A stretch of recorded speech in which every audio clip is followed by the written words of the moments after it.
কি যে করব গাইস, মহা চিন্তায় আছি। তোমাদেরকে বইলা বুঝাইতে পারবো না কত বড় একটা চিন্তায় আছি। চিন্তায় আমার একদম রোগী ধরে গেছে।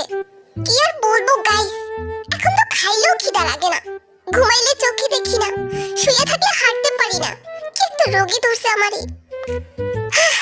ভালো লাগে না গাইস, ভালো লাগে না। সবাই শুধু পাশের মিষ্টি খাইতে চায়, বিয়ের মিষ্টি কেউ খাইতে চায় না।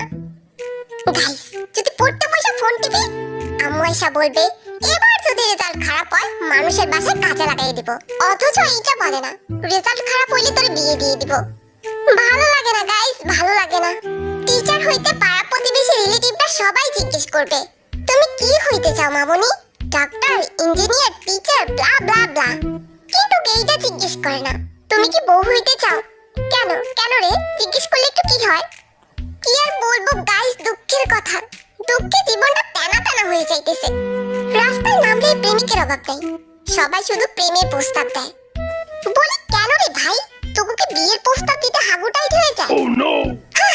ছাড়ো ওদের কথা, আমার তো নিজের মানুষটাই ঠিক নেই। একটা কথা চিন্তা করো গাইস, মানুষ এখন পৃথিবী থেকে চাঁদে চলে যাইতেছে, মঙ্গল গ্রহে চলে যাইতেছে, অথচ দেখো আমার জামাইটা এখন পর্যন্ত নিজের শ্বশুর বাড়িতেই আসতে পারলো না। অকর্মী ঢিলি একটা। ওর জন্য আমিও আমার শ্বশুর বাড়ি যাইতে পারতেছি না। কি বলবো গাইস, খুব কষ্টে আছি, খুব টেনশনে আছি, খুব টেনশনে। আমার মতন এরকম ডিপ্রেশনে কি কি আছো, প্লিজ একটা হাগ দিয়ে যাইও।